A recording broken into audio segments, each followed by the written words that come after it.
akan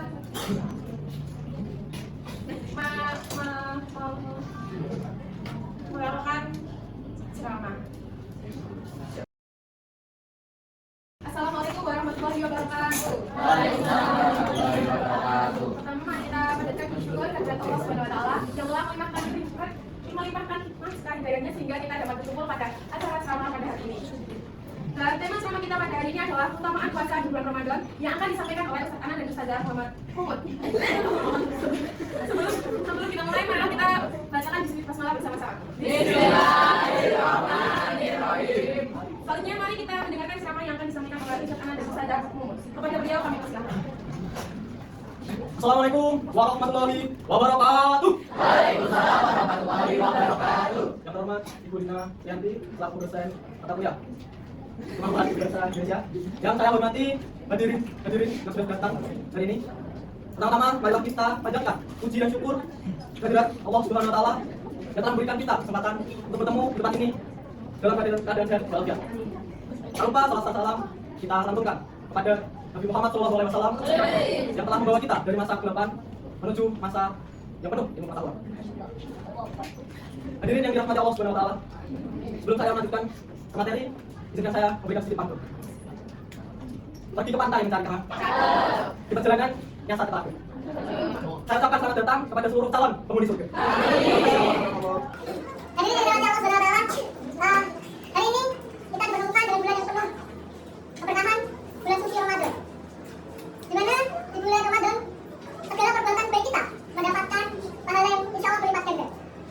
Di antara lain contohnya perbuatan kita yang mendapatkan pahala berlipat adalah malas berpacaran, malas menghina, malas berbuat buruk seperti itu. Di bulan yang indah dan penuh keberkahan ini kita diwajibkan untuk berpuasa.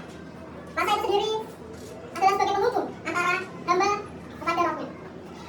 Rasulullah SAW meriwayatkan firman Allah Subhanahu wa taala dalam hadis qudsi yang berisi, setiap amal manusia adalah untuknya kecuali puasa. Sesungguhnya puasa itu untukku dan akulah yang akan membalasnya. Hadis riwayat Ahmad dan Muslim. Berpuasa juga memiliki keutamaan, sangat banyak keutamaan berpuasa. Keutamaan yang pertama adalah sebagai penghapus dosa-dosa kita. Rasulullah SAW bersabda, barang siapa yang berpuasa pada bulan Ramadan karena penuh keimanan dan mengharapkan ridho Allah Subhanahu wa taala, maka dosa-dosa yang telah lalu akan diampuni. Hadis riwayat Bukhari dan Muslim. Jadi saya juga mengatakan salat wajib 5 waktu dari satu Jumat ke Jumat selanjutnya, dan Ramadan ke Ramadan akan dapat menghapuskan dosa-dosa kita selama dia tidak melakukan dosa besar. Hadis riwayat Muslim. Dua hadis tersebut sudah menjelaskan jika kita berpuasa dengan penuh keikhlasan dan hanya mengharapkan ridho Allah Subhanahu wa taala, maka insya Allah dosa-dosa kita akan diampuni oleh Allah Subhanahu wa taala. Allahumma Jemaah yang dirahmati oleh Allah Subhanahu wa taala. Melanjutkan pemaparan dari Ustaz Adnan yakni membahas perihal keutamaan puasa di bulan Ramadan. Salah satu keutamaannya adalah sebagai penghapus dosa. Dan yang kedua adalah puasa sebagai lisan. Maka puasa sebagai roh. Di dalam hadis riwayat yang diriwayatkan oleh Imam Ibnu Ahmad yang berbunyi, puasa itu adalah perisai sekaligus penghalang. Di dalam hadis riwayat Ibnu Asa'id pun menguatkan pada hadis Ibnu Ahmad yang berbunyi, puasa itu penghalang selagi tidak merusak. Untuk itu, jemaah-jemaah hadirin hadirat rahimahullah, kita sebagai umat muslim patutnya bangga terhadap apa-apa yang sudah Allah berikan, apa-apa yang sudah Allah syariatkan. Salah satunya adalah menjalankan hikmahnya puasa di bulan suci Ramadan. Hadirin hadirat rahimahullah, Rasulullah SAW pernah bersabda bahwa betapa banyak orang-orang yang berpuasa tetapi tidak sama sekali puasanya diterima, terkecuali hanya rasa lapar saja. Dan betapa besar, betapa banyaknya orang-orang yang berlomba-lomba menunaikan sholat malam atau sholat tahajud, tetapi sholat tahajud tersebut tidak diterima oleh Allah kecuali hanya begadang saja. Hadis riwayat Ibnu Majah. Demikianlah dua keutamaan puasa di bulan Ramadan ini. Semoga saya, Ustaz Adnan, sekaligus jamaah hadirin hadirat rahimahullah yang sudah bersedia menghadiri majelis yang insyaallah penuh berkah ini, semoga dapat mengamalkannya dengan baik serta mengharap ridho dari Allah Subhanahu wa taala. Mbak-mbak, mas-mas, ubur-ubur ikan lele. Wes pada begini, lah kok mokel tau le.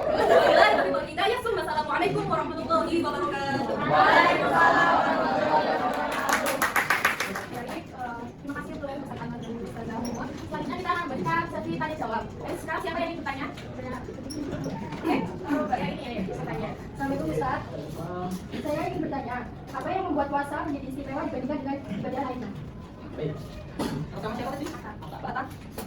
Berpuasa. Kenapa? Jadi ada yang khusus ya. Karena dengan berpuasa kita dapat latih kesabaran kita, dapat menahan hawa nafsu kita supaya tidak berlebihan. Seperti itu. Baik Ustaz, terima kasih atas waktunya. Selanjutnya apakah ada yang bertanya lagi? Iya ya, Pak yang baca. Assalamualaikum Ustazah. Perkenalkan saya Anissa, saya ingin bertanya pada Ustazah. Dulu Ustazah, bagaimana hukumnya orang yang berpuasa tetapi tidak sholat?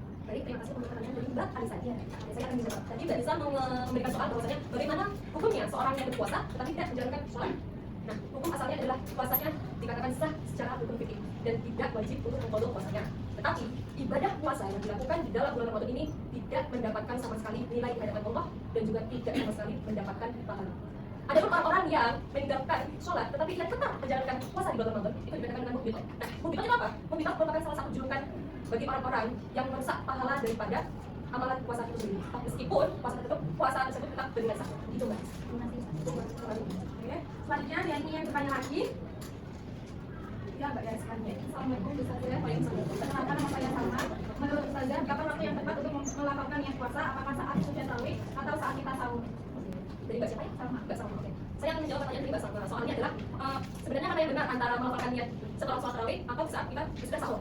Saya akan menjawabnya dua-duanya itu sangat benar dan sah. Karena apa? Karena sejatinya memang mungkin di masyarakat budaya Indonesia rata-rata kita melakukannya saat sahur itu pasti. Dan kenapa diperbolehkan juga kita berniat atau melakukan niat puasa itu tadi pada setelah